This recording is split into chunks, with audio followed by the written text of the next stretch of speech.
So there are a couple of really excited individuals there, like Jeff Proctor, who I'm sure many of you know, that were so enthusiastic about entrepreneurship, they kind of lassoed me in, and I became enthusiastic about it. And so as I've tried to pursue some of my own projects, I've had a lot of questions, and I'm sure if some of you are thinking about pursuing projects yourself, you'll have those questions as well. So I'm really excited to hear our panelists talk about that tonight. On that note, we'll have 3 topics that we'll be covering. So we'll talk about how do you know if you should start a business and where do you start. We'll also talk about what does success look like, and tips and advice on management. So each panelist will have 10 minutes and they'll address one of those things. And if we could save all questions for the end, that I think would be best. It would allow us to flow a little bit better, make sure everyone has the time that they need. I'll just be keeping track of time really roughly. So in the event that one of our panelists goes over, it's not like we'll kind of cut them off and move on to the next person. We'll just transition over when it makes sense. So without further ado, it's my pleasure to introduce our first speaker. Joanna Robinson started her first business in April 2009. Lunar Massage is a network of neighborhood massage studios with affordable, accessible massage for busy professionals and area residents in DC. It now has 3 locations and 15 employees. In addition to being CEO of Lunar Massage, she does operations consulting for other business owners and is working on launching a local floral design service called Tin Can Flowers. She switched to being an entrepreneur after 4 years of fundraising for school choice and other libertarian causes. She was AF's membership director from 2005 to 2007 before joining the board. Prior to coming to Washington, Joanna managed a congressional campaign in Texas and worked in the importing business for a craft industry. She also worked at a financial planning firm. She comes from an Army family and her degree is in English literature. She and her partner, Rob, are carless urbanophiles who love the share economy and taking long walks with their corgi, Bronson. So please join me in welcoming Joanna. Thank you, Pericles. Wow, that was you got the whole story of my life now. That's all there is to know. Yes, so I actually launched Lunar Massage 5 years ago, like yesterday or something. We're at the 5-year anniversary around this time of year. And as you said, I'm coming up on about 15 employees right now.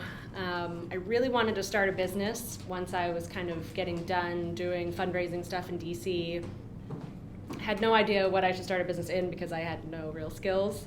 So I just thought, what is something that I could do just a little bit better than the way that it's currently being done? And I'd had a few massages and thought they were kind of weird and a little creepy and wasn't really sure why it was so hard and so expensive to get it done.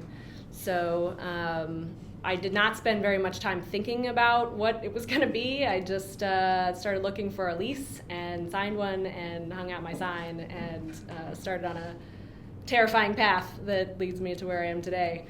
So one of the biggest things I try to encourage people on when they want to start a business is don't spend that much time researching it. It may sound counterintuitive, but I think people spend a lot of time thinking and coming up with PowerPoint decks and lots of different complicated ways to describe what their product is going to be. But that's mostly just wasted time. So a business plan is only so good as I think to just focus your own thoughts. So to really think about who your competition is, what are you doing that's slightly better, slightly different from what is currently being offered, projections on what you could earn, but they're all going to be probably false. And then just go for it, because if you keep thinking about it, you're never going to get to where you need to be. There's nothing that disciplines you and bathes you in the fire like actually getting someone to pay you for what you do. So unless you get customers, you have no idea what your product will even end up being. So I think for me, the only thing I wanted to contribute to the massage industry was making it easier to consume and a little bit less expensive. So same-day appointments, very simple menu, not as opaque, not as weird. The modalities are confusing. I stripped away all of that and was here's a massage, 30 minutes, it's $38, go for it. And I listened to what customers said. And as they came in, they trickled in and they would tell me what they thought about it, or they would interact with my therapist. So I rapidly evolved the product based on what I was hearing from other people. There's nothing, no amount of thinking, no amount of research, no amount of due diligence will get you to that, hearing from the people who are giving you the money for what you are offering. So I really encourage people. I was reading a lot of like Fast Company and Inc. magazine at the time, and the big mantra out of Silicon Valley is get version 1.0 out there, right? So even for my like super brick and mortar, old school, labor-based business like massage, I use that as a metaphor of just like get version 1.0 out there as quickly as possible and rapidly evolve it. And the good thing about retail and things where people actually pay you as opposed to the tech firms, getting users means you are actually getting money too. So you don't have to like get 100,000 users that aren't paying you for anything and then hope that they like switch over to premium services. So for me, I was able to earn some dollars and interact with my customers and refine the product, refine the message, and every dollar I earned was the dollar I spent on the next thing to evolve the company. So it's really important to just get out there what you're trying to do and rapidly evolve based on what you're hearing from your customers. That would be the most important thing I'd have to say about launching. Okay, great. Can you talk a little bit about some of the first challenges that you faced when you were actually going through that launch process? What can people expect to have to put up with or to persevere through? I would assume that not everything is a challenge. Everything is hard. It's all much, much harder than you think it's going to be. And you just have to get used to everything going wrong and fixing it. I think you don't need an MBA, you don't need any particular training. The main skill you have to have is problem solving, because everything will be a problem.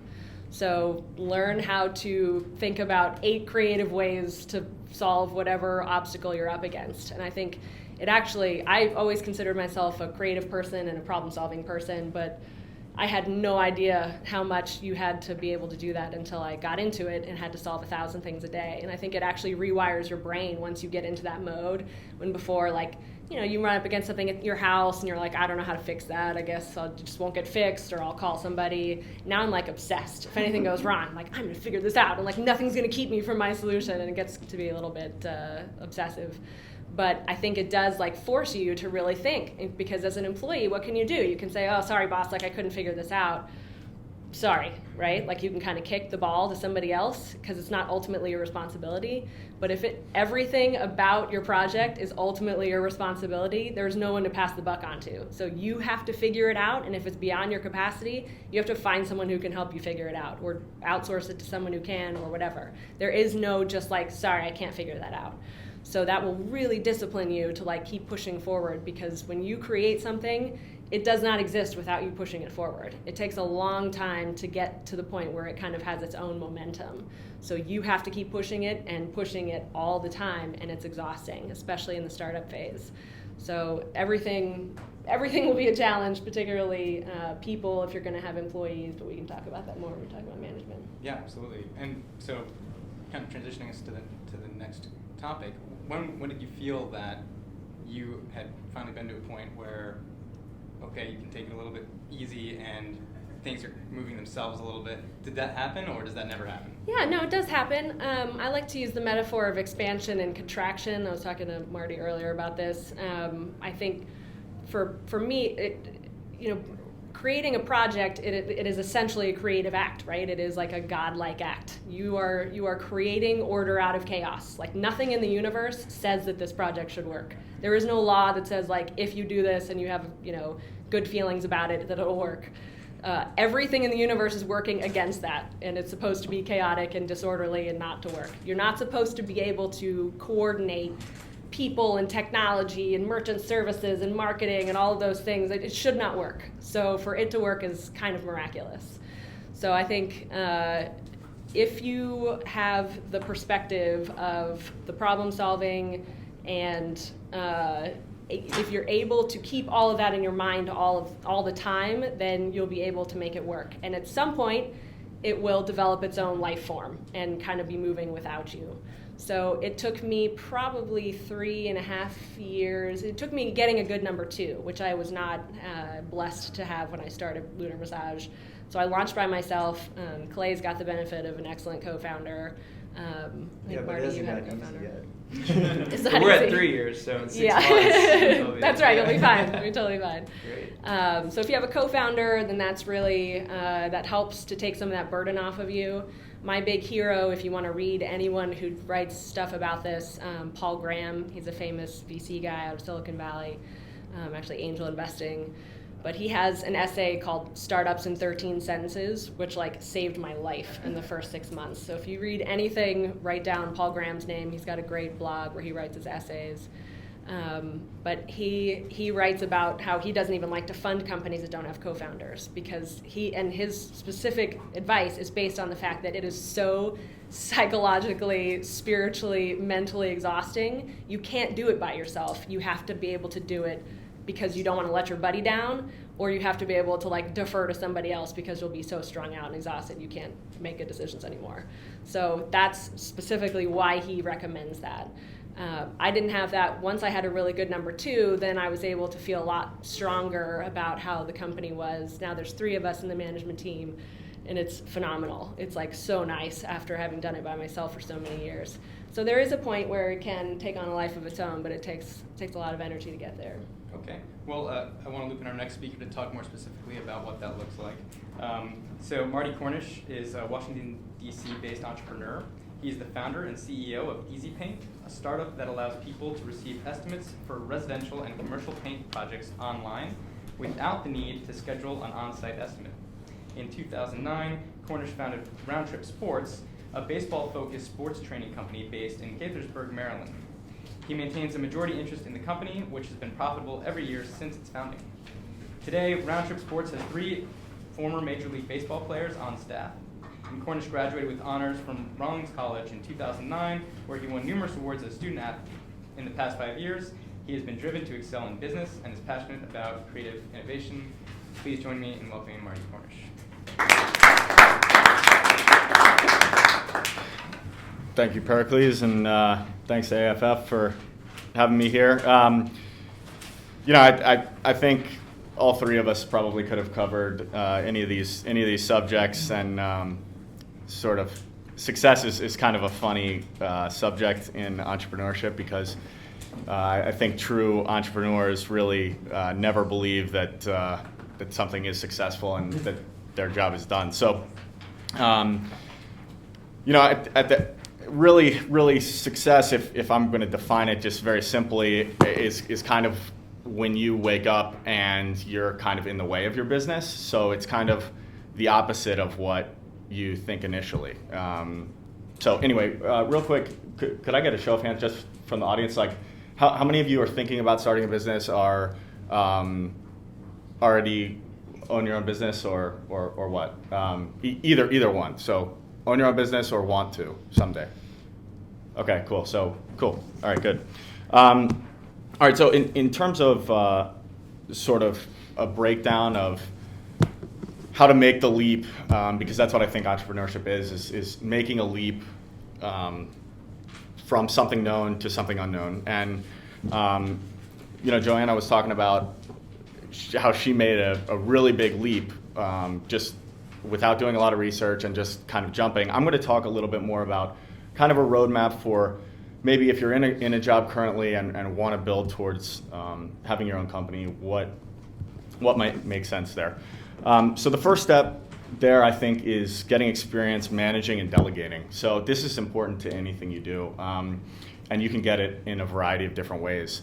You can either have different projects at work where you take the lead and start delegating assignments to different people, or and I think this is ultimately better. You create a side project that you want to work on, and you take the lead in this, and say, okay, 2 friends, 3 friends, whatever. Let's build this, or just start it by yourself and see what it evolves into.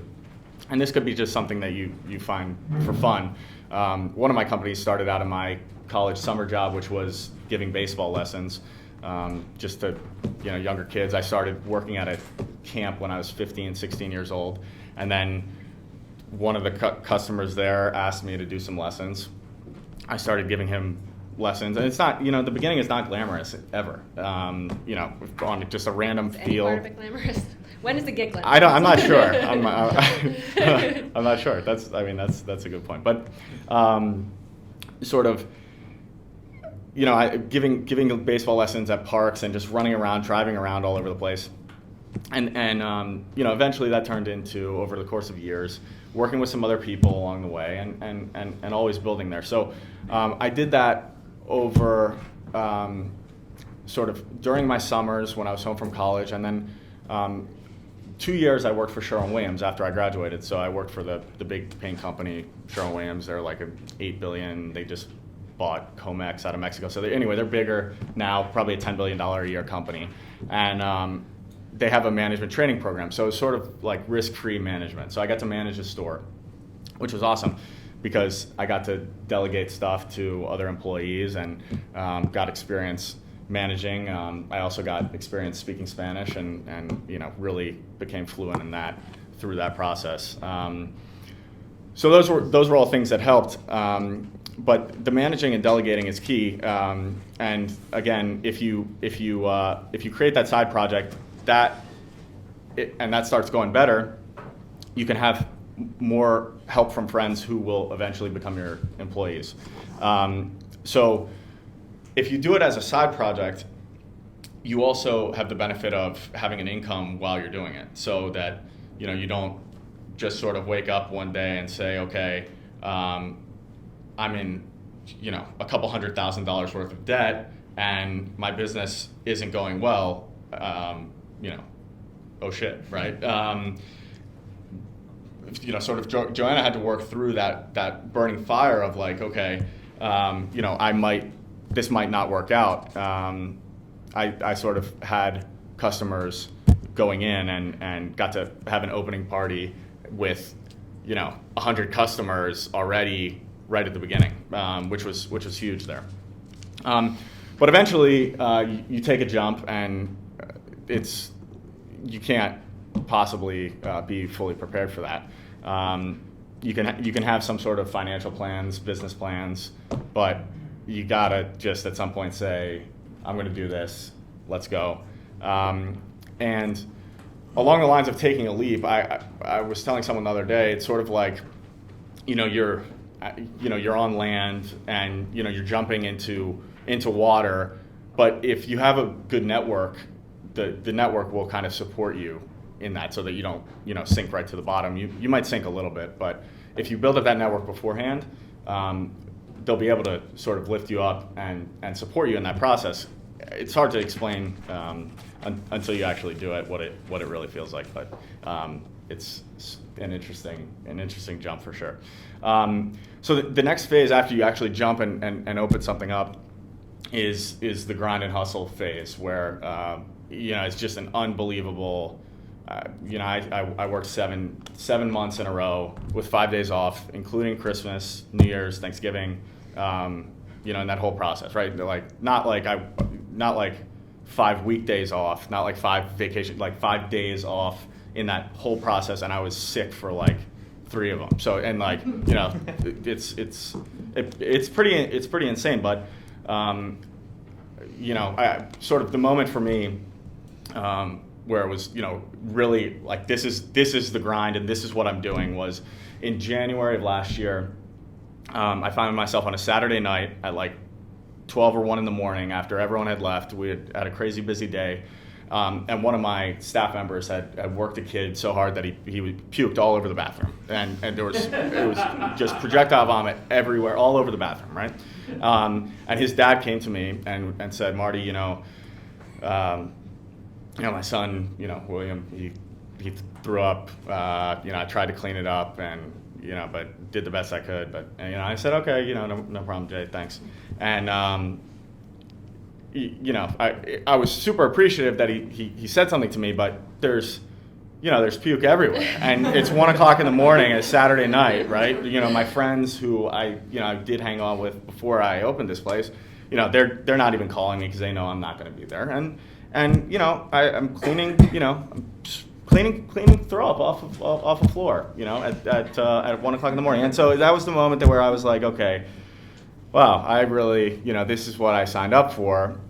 And at that point, you either break down or you push through. And I pushed through there. And, a couple months later, I was kind of in the way and brought somebody on as a general manager to run that place. So, anyway, that's sort of one measure of success. I didn't feel any different. Sort of start a business and you think, okay, I'm going to start this thing and it's going to be great, and then I'm, going to feel different, sort of like, Will Ferrell when he, in old school when he gets married, it's like, I don't feel different. But, I didn't feel different, and then all of a sudden there was this business that ran without me, and, so anyway, I'm in the process of building this other company, Easy Paint, and it's really interesting to see the differences, and I think the coolest part of entrepreneurship is the ability to choose who you work with and to make connections with incredibly cool people. So, like, having, sort of, as a kid, my dream was to play Major League Baseball. I now have Major League Baseball players who are working for me. In business, like, you see these big time guys, and we're in the process with Easy Paint of bringing on the former CEO Benjamin Moore, and like, that kind of stuff is incredibly, incredibly cool, and really passionate people, really smart people. That's what really makes it all worthwhile for me, and success, whatever you call that, working with awesome people is what it's all about for me. So that's kind of that. Pericles. Yeah, that's perfect actually, because we can bring in our next speaker, and he'll be talking exactly about that. Tips and advice on management. So Clay Broga is co-founder of Freethink, a production company and creative agency that combines big ideas with great stories to challenge the way people view the world. Clay produced the film Honor Flight, a story about a community racing against the clock to fly World War II veterans to see their memorial. The film's trailer has been viewed 4.5 million times online, and the film broke the Guinness World Record for the largest film screening ever, with over 28,000 people in attendance. Clay, take it away. Thanks a lot. I want to start with a disclaimer. The new Errol Morris film on Donald Rumsfeld had a great line in the trailer I saw just the other day, and he said, "All generalizations are false, including this one." So, especially we're all from like different industries of business, like, I don't know, what I'm saying is my experience, and I'm not even sure about everything I'm saying. So that's my disclaimer. It's a continuous journey, and we're all just sort of figuring this stuff out. That being said, on the topic of management, actually, once I started to think through it more, I was like, oh man, I don't really know why things are how they are at our company fully. But interestingly, we have 12 people. 4 of us are partners, and we used to sort of have this brand with people that were our clients or our partners, that we were the guys that were going to stay up all night, and everything was a little crazy and disheveled, and we weren't, showered and stuff like that. And that was like our brand for a while. And I was like, well, that's cool, because people know we're going to work hard and do whatever it takes to have a good thing, but that's not a very, sustainable brand. Over time, I actually became really surprised that, and this wasn't forced or anything, that it became, man, you guys are always really positive. Your team works together, better than we've seen, and we wish our team wouldn't bicker and would work together like you guys. It's just amazing, and it actually helps the whole project that much more. And I was like, wow, I had just taken it for granted, because it's just how it is, and started to realize that our culture and the way that we interact with each other and our management from the top down is actually kind of a big asset. So much so that as we go from a production company to a media outlet with our own public-facing brand, over the long run, we're going to sort of export some of the culture, the defining things about us, to the world, and see if that's a community and a brand that people want to be a part of. So that's kind of a cool and unique thing. How that happened, the biggest thing by far is, who you hire. And we have always taken on people that don't necessarily have the most skills or experience at graphic design or animation or directing, or marketing, but are just incredible people that are passionate about, first and foremost, having an impact on the world through ideas and art and media. and are just awesome people that are self-aware and just want to get better and do innovative things. So really it comes down to the talent. So that's number one. Something that we do that I think is, and this ties back into, metrics of success and stuff. I've been really shocked and kind of disappointed at how much smoke and mirrors there is in the media industry when it comes to, results.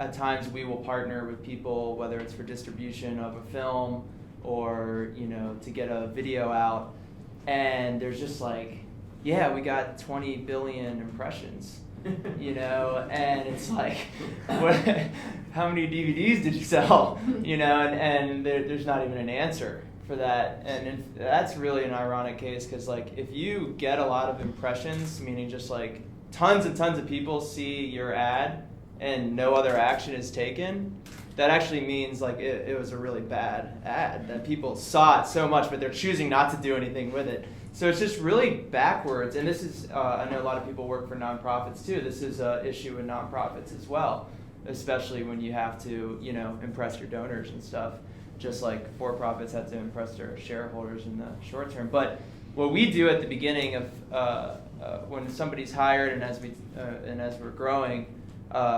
really defined roles and goals. So what are this person's primary roles here at Freethink, and what is that? How are we gonna judge whether they're successful or not after 6 months or a year or whatever?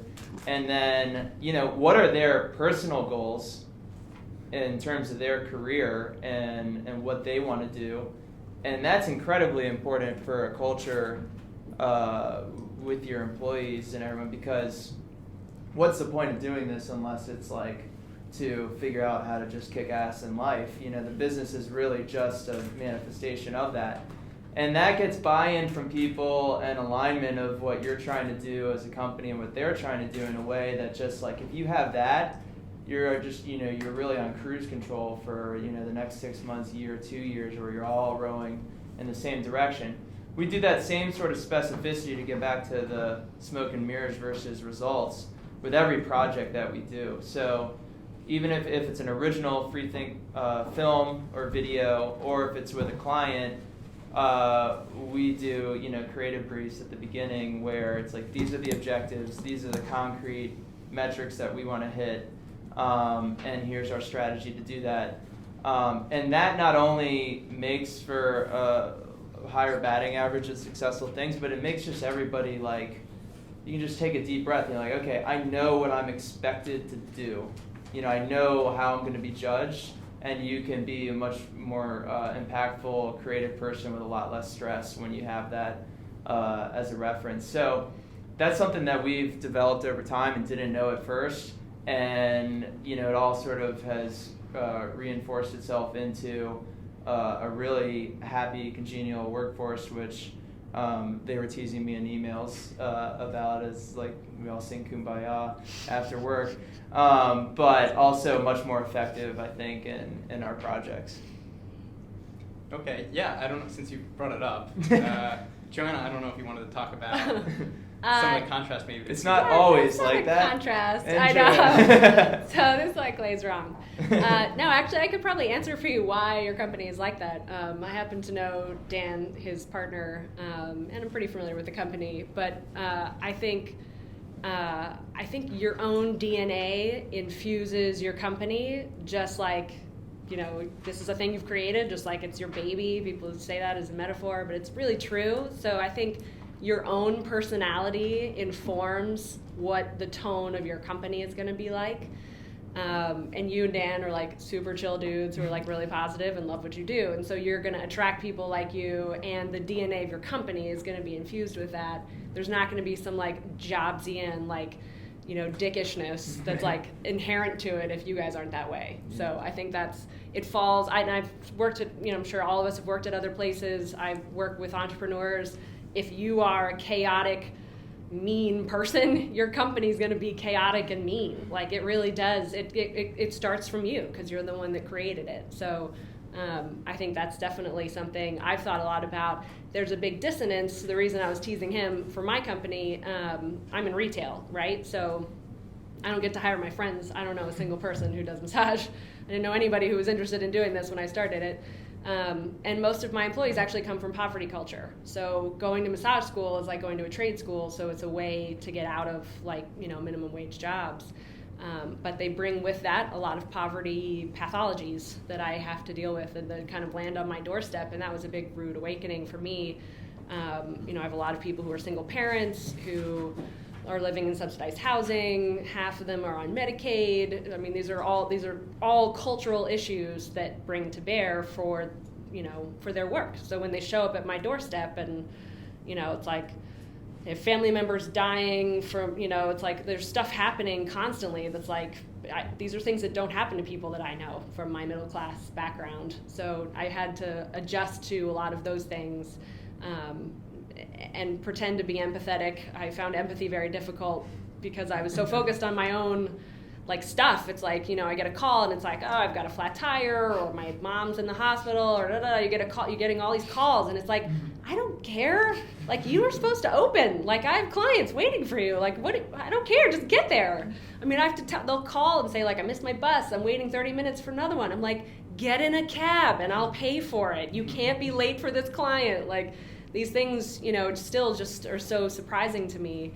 But that's another thing I wanted to mention about management is that no one cares about your project as much as you do. Like, no one will ever care as much as you do. That's why you're the one cleaning the puke off the walls, because no one, like, you are the one that is making this happen. For everyone else, it's a job. So they're like, sorry, boss, I got to go. Like, I've got a kid at home and whatever. So it always ends with you. So no one will care about it as much as you do. And when I'm like, my client is standing there, like, I can't stand thinking that somebody's standing there waiting for an employee that hasn't shown up yet. And for them, they're like, oh, sorry, I'm late. And I'm like, no, how could you do that to me? So there's a lot of cultural issues dealing in retail that you wouldn't necessarily have in other kinds of industries. But I've actually also talked to other entrepreneurs who've tried to scale up, people who've gone on their own and they try to scale up and bring on other people. They get so burned out by the experience that they just go back to being a single practitioner because it's so hard. I hear this a lot from people because people will let you down. Like, they let you down, they screw things up, and it could be so, like, devastating to you that you would just prefer to work by yourself. So you have to just be prepared to be vulnerable to other people screwing up your thing. All right. Well, I think we have time for questions. Britt, how much time I talk did more you than say? everyone else. No, that was great. Yeah, 5 minute time. Okay, quite a bit of time. That sounds exactly. So we can open it up to questions. Does anyone have a question on any of the topics we covered, or maybe something that wasn't covered that you wish was? Yes, sir, and please state your name and what brought you here. Chris Hammond, and I like this topic. I guess I'm particularly interested in Joanne's response because I'm a DC resident, but for the panel, to what extent have you had an interaction with local government regulations and employees and agents having to get a permit or something? And did you run into any issues, and what did you do about those things when those issues arose? Have you dealt with it? I mean, I dealt with that a little bit in Gaither's work, but it's not a DC thing. But if I mean, sure. I mean, the permitting process is a lot. So if you actually have brick and mortar type business, permitting takes a long time. And what we did is we hired good lawyers, and they made it so that it fell on the landlord rather than on us when stuff moves slowly. So they were responsible for all the build out and everything. So, I mean, it wasn't really our responsibility to sort of oversee that process. Because I didn't know it, I let somebody else handle it. This isn't really like an issue, but it might be a helpful tidbit to people thinking about how they're going to form as a business. I mean, we are an LLC that you can go online through a few different services. Basically, register in Delaware or a state that is more friendly with, and then get a license to operate in DC. So that's what we did. Super easy process. Took like 24 hours. would definitely recommend it to whoever. I mean, we run into issues for shooting permission, like locations around DC. And the general rule is just like triple the amount of time you think it's going to take to secure permission and start really early, you know? And then call in people that have clout in a different, like, you know, government officials or celebrities or something to help move it along. There's always somebody who will take your money to help the process. Yeah, a good anecdote was we had a huge shoot for honor flight down at the World War II Memorial, and they it was like hundreds of vets coming for the trip of their life, and the fountains were turned off. And the fountains, if anyone's been to the World War II Memorial, are like the centerpiece of the memorial. And we were like, there was no good reason. They're just like, yeah, we're just not going to turn them on today. And nothing, like, it was going to ruin our whole shoot. And so we finally just called Bob Dole's foundation, and they made a phone call, and the fountains went off. So that sort of stuff happens. That's You just got to get creative. Yeah, that's Gotta get creative. When in doubt, call Bob Dole. Yes, sir. My name is Chris, and just was curious about how you first started thinking about initial seed money and trying to get that early investment to be able to go off on your own and do all these things. Just your stories, your process, or things to think about when putting that together. I didn't have any investment money, so it took me $15,000 to start this business.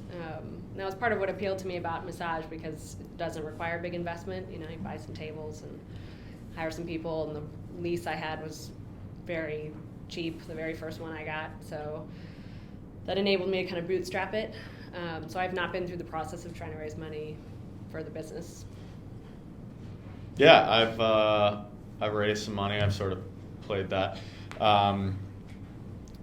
With both, I think I think you want people who are going to be involved in the process. At least for me, I just found the people who I thought were the smartest, and maybe had some money too, but could also be really involved and had really good experience. So, for both of my businesses, like I'm doing I'm carrying the heavy load, but I have really smart people around who can help. And I put up some money. I've taken on some loans, but you just take as little money as you can and be as cheap as possible. Yes. The money's there if you show you're really willing to work incredibly hard at whatever you want to do. So the money will be there.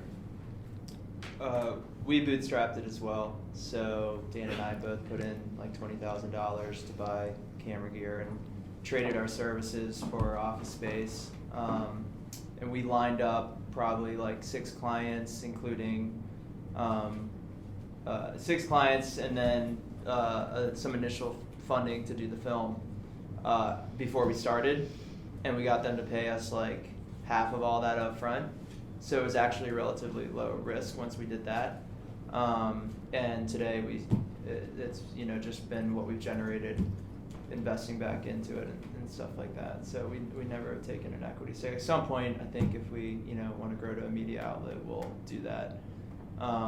But one thing that was crucial to that was being single, and not having a family. And we run across a lot. I don't know about y'all, but like a lot of filmmakers or video producers that work for an organization that are like, man, I wish I had done what you guys did, but now I've got a wife and 2 kids, and I just can't take the risk. So it actually is it's a real thing. Like if you want to do this, you should probably, if you got an idea, you should probably go for it now before it's too late. Yes, sir. I'm Igor Gumitsky, and I'm here because I don't believe that there is any societal ill that a great entrepreneur can't solve, can't fix, and so I'm just really impressed that you guys, have the gumption to go out and follow your dreams and actually find problems to solve and solve them. I really like your approach, Joanna, in coming down and just saying, like, I'm just going to do it. I'm not going to think too much, spend too much time thinking. I'm just going to get down there and iterate on those ideas. Yeah. And I love the humility that you had in saying, Clay, that we don't know what we're doing, you know, we're kind of figuring Well, not, out I mean, this. you know. I mean, yeah, I got it. That's the tweet for today. Yeah. But I want to expand upon that, and I want to ask you guys, like, what are the biggest mistakes that you've made, like, on your path to building a profitable business? You know, what has really kicked you in the ass, and like, you know, what kind of stories of failure can you share? There's a lot. There's a lot. I mean, we took on too much too fast. And we've always had these like dual tracks of wanting to do original content that's entertainment, and then, you know, our for-client business where we only do things that we believe in, you know, from an idea standpoint and the potential of the project, but it's, you know, people are paying us to do their stuff. And we took on so much of that while we were trying to do our first film, and it was just like, oh my God, man. So we have had to completely build out, you know, operations and make hires for that, because it was a mess. And after 6 months, we were burning out. So it was pretty tough, but once we made that a priority and hired people that were type A, you know, process people, it changed everything, and now it's actually a big strength of ours where we can estimate out, you know, schedule, personnel, resources, like pretty accurately, and then record all of it, so then every time we do a project, we know exactly how much we can handle, what we're getting into. Yeah, I mean, it comes down to, you know, balance, and trying to have balance, and you know, I certainly didn't starting out. You know, I was willing to work 80-hour weeks, and you know, being single was awesome there too. But you know, it's also tough in its own respects. But you know, working with you know, I've had sort of the good fortune and the misfortune. You know, there are, like Clay said, you know, these two sides, these multiple sides to all these things. You know, I've had the good fortune and the misfortune of working with friends, because you know, when you work with friends, you have to do business things, like you have to do business things with friends, and that's kind of fun, but then you have to do business things that aren't fun at all with friends too, and you know, that ends up with very tough situations. So you know, I've had a number of very, very difficult situations because of that, and you know, because of just working myself too hard, you know, I got myself off balance, even though, you know, I put up this exterior of like, okay, you know, everything's cool. It's very, very, very, very tough on you. I mean, incredibly, incredibly difficult. So no matter how you try to balance things, it's just very, very difficult. Well, I don't know your experience, but I mean, that exact thing happened to me, and it was like, you know, you wear it as like a badge of honor for a little while, and then you're like, this is ridiculous. Because for me, it was sapping, you know, energy and creativity, and like having richness and diversity in your life. I mean, it seems obvious, but like really makes what you're doing with your business stronger in ways that you never could have predicted. So when you're in that mode and you don't have balance, you're like, well, I've got to do this. This is just what people do with this, and there's some truth to that. It feels right, but you don't realize until you like regain some of that balance and have like a richer, more diverse life, how much you feed off of that into the business. So kind of abstract, and you know, but it's definitely been the case with me. I don't know about. Yeah, totally true. Yeah. Yeah, I was talking to Marty earlier too about the importance of sleep. I'm a big sleep proponent.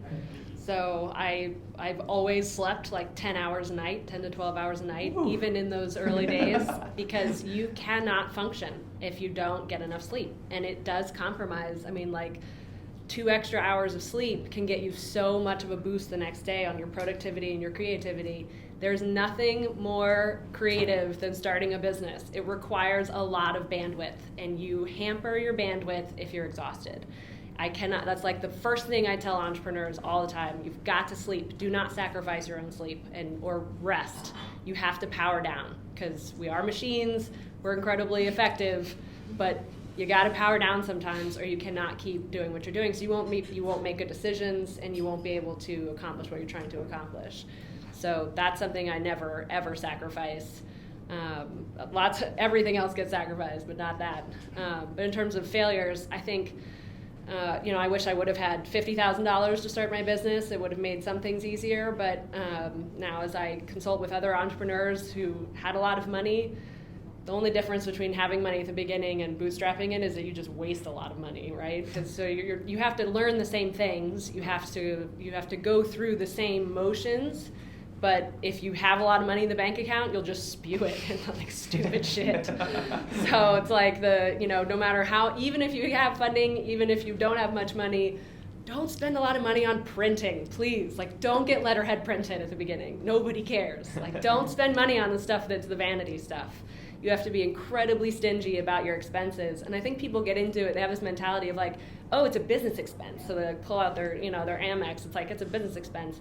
The only thing that means is that spending $100 doesn't cost you $120, right? Because you have to tax it. It's still $100 that you don't get to keep. So it's not worth it for expensive lunches and for your fancy stationery and whatever else. Be incredibly stingy with your resources and incredibly lavish with your customers. I always give people whatever, like a free massage, like if I get an email, if something happened and we screwed up, free massage. Like, I don't even question it. It is so much cheaper than having an angry customer. And I'm currently reading the Jeff Bezos book, The Everything Store. That guy is like the high priest of treating your customers well, right? And he spewed hundreds of millions of dollars on his mistakes. And he wastes so much money to build customer loyalty, but look at what he's done, right? So it doesn't matter, at the beginning or the end, all the successful entrepreneurs you read about, they're all so stingy. I mean, Warren Buffett is the most famous at this. He pays like $1 for a hot dog when he takes his grandkids out. The guy doesn't spend money, and the most successful people are not the ones who are really ostentatious with their spending for their business or personally, but we've got to watch the expenses at the beginning because that'll kill you. I promise Britt to go next. I'm Britt, Director of Programs at America's Future Foundation. My question was more along the lines of if you just started a company or you just started a project and that sort of thing, when is it appropriate, or what kind of tips do you guys have as far as like outsourcing things that you could do yourself but like really just have an opportunity cost elsewhere? Like, when do you know when you've reached that point? Because it seems a little bit difficult. You kind of want to do everything by yourself because it's a little bit cheaper, but it's not maybe in the long run. Do you guys have any advice or tips for that? Yeah, I mean, I'd love to speak on this. I mean, it's a balanced thing. Again, sort of the sooner you can start delegating stuff, the better. Again, if you've had experience doing that in previous jobs or with this project, I mean, anytime you can delegate is always better. So that's my opinion.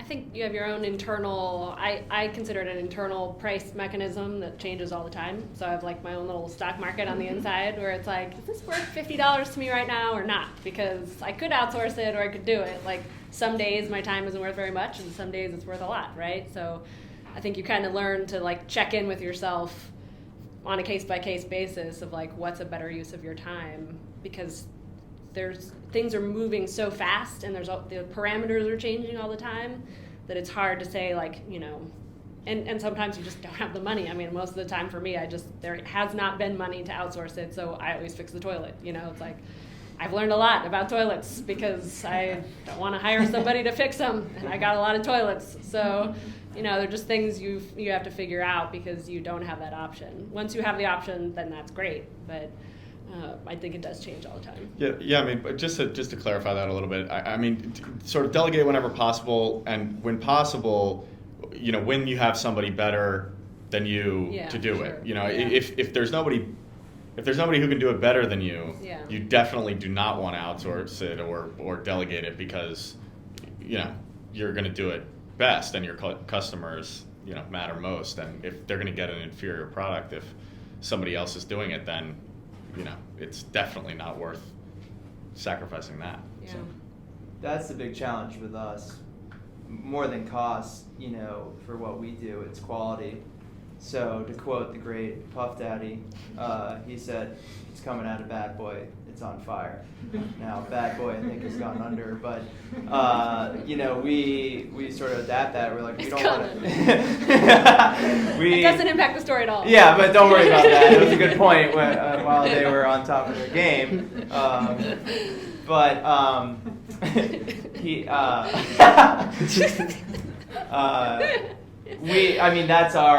We don't want to do anything unless we really believe in it and it's awesome. And that's all, I believe, you know, fervently that's only going to be good for our brand and the type of opportunities that we have because of holding on to that. However, that makes it really hard to grow, and it makes it really hard to, you know, trust other people, and there's issues with it. So we're still battling with that from a quality standpoint.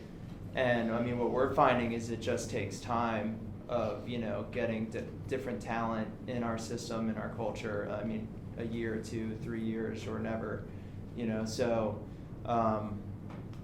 we're erring on the side of caution with it, but it's it's probably not that different. I mean, we have a brand, and we need to continue to project. You know, it's like all the same. Yeah, it's all the same. Really, It's all the same. I mean, you know, it's sort of this balancing thing, right? Like if you go too fast in your delegating, then you fail. You know, your company fails. If you go too slow, you don't grow. So it's just a balancing act, and that's part of what, you know, your job as an entrepreneur is, to sort of see, okay, I can do this, or I can't do this. I mean, yeah, ultimately it's gonna fall back on you, right? Like you said. Yes, sir. Yes. My name is Chris Roberts. I work at the Philanthropy Roundtable. So I had kind of two unrelated questions. I guess one of them will apply maybe more to Joanna and Clay. Actually, all three of you. How important is customer research? And then second, what resources would you recommend, either online or otherwise, that are helpful for young entrepreneurs interested in startups? What industry are you thinking? In particular? Kind of broadly, kind of maybe more like small, lean, online type startups or digital type startups. But I mean, Paul Graham's a good starting point. I mean, his blog is a great starting point for everything. Like he writes awesome Brilliant. essays. He's awesome. He has a book too called Hackers and Painters that is also excellent. But you can get that whole book on paulgraham.com/articles. Yeah, I think you can get it as an ebook. But you can just read it. It's all his essays. It's a compilation of his essays that are on there for free. I think it's a little different. I've read both. I don't remember. Either way, anything he writes is great. Yeah. But I did read the book. I think he wrote it before he started doing a lot of the VC stuff. Mm-hmm. Because he actually built like the first shopping cart for websites and sold it to, he and his buddy sold it to Yahoo for like $200 million or something crazy. Had to work for Yahoo, you know, as part of the agreement for like 2 years afterwards. And one of his great quotes is that working for a startup is like getting punched in the face repeatedly. But working for I'm going to forget the other half. But working Just for a big quote corporation is like being waterboarded. Woo! Yeah, so he's like, it's totally true. So he's seen both sides, and then, you know, but he's a philosopher, he's an artist, and he's like this one of the most famous angel investment guys in Silicon Valley, and he just has incredible prose, and he's very direct. His thing about determination, this is what he writes a lot about. They believe that they could actually finally pinpoint be able to meet guys in a pitch meeting and say they're going to succeed or they're not going to succeed. He thinks they can get it to a point of very high accuracy, and he thinks his theory at this point is that the deciding factor is determination. It's not talent, it's not ability, it's not where you went to school or who your parents are, it's not any of the things that might seem obvious. It's just the ability to be determined enough to not fail. So you could have mediocre intelligence, mediocre talent, mediocre idea, and it could still be more successful than a lot of other people just because you're determined. And I think for me, I told myself 5 years, so the 5-year thing is a really big deal for me right now. But I would do anything possible. Like, I would not give up. I would do everything possible to make this company successful, and that because it was that idea of like, if I'm just determined, it'll work, right? Because then there isn't a wall where you're just like, damn, I gotta go home, and this just didn't work. Sorry. Like, if there is nothing that's insurmountable, you can surmount everything, right? It's a lot of mind games. But anyway, his stuff is just incredible about that. I felt like reading Fast Company and Inc. magazine were like getting an MBA because all the case studies in them are tremendous. Yeah, just read a lot. I mean, just read, just look for stuff. I mean, it's a huge There's rabbit a lot of hole. stuff. If you just start reading, Don't read Tim Ferriss. Then you have Stay to away stop from Tim yourself. Ferriss. Yeah, you can read Tim Ferriss, but just I hate realize, Tim Ferriss. just realize that there's balance in everything, and that's the thing that you'll read some of these articles and you'll be like, oh my God, this guy, he knows exactly what to do. Let's follow this. Or like Clay was saying, I mean, that first point is so true. It's like, oh, I'm definitely following this or that. Like, it's wrong. You're wrong. You're always wrong. So you're just going to find out that whatever idea you had yesterday that you were so sure about is wrong. Yeah. And we're just evolving so Yeah. rapidly. Yeah. There is no way to do it. Yeah. you know? So just And read I kept a lot. thinking that. I kept thinking because I was so offended that most business stuff is so self-helpy. I'm like, why are all these books like freaking self-help books? And then I realized because so much is in your head. I mean, it's like if your mentality is off, your business is off. If you're tired, it's off. If you get the wrong idea, or you hire the wrong person and they kind of inject the wrong, juju into it. It's like I am the most like science-based, like I'm an atheist. But I believe all that stuff now about energy and intention because it's so true because when you create something, it's all in your head, and so what's in your head matters. So and then it was finally like a light bulb went on. I'm like, no wonder it's self-help because you have to like self-help your way through this because it's fucking brutal. Yeah. You can't game it. Like you have to make it work or it's not going to work at all. Yeah. I mean, I think that's the common thing. I would say one, read things that are from people that are successful business people, not like, Tim Ferriss, not Tim Ferriss. Yeah, not like just, I mean, I'm sure journalists can do good stuff, but it's like you want somebody that's gone through it, I think. But the one common thing is just like you don't quit and you just work hard. Everyone says it that's had success, I feel like. Yeah. One thing I haven't read, but I understand sort of the basic guidelines too, and I'm hoping to read is Netflix's philosophy for management, because they're like total freedom. Like they don't have set vacation for people. It's just sort of like you take what you want, you work where you want, and it's like but you better produce. And they, would rather like give people a lot of money to leave, and just keep like the really top talent. So I'm kind of interested in reading more about that because it seems like a little bit of a, contrary to what the natural tendency is. All right, I think we are out of time. So if you please, just one more thank you for our panelists, that'd be great.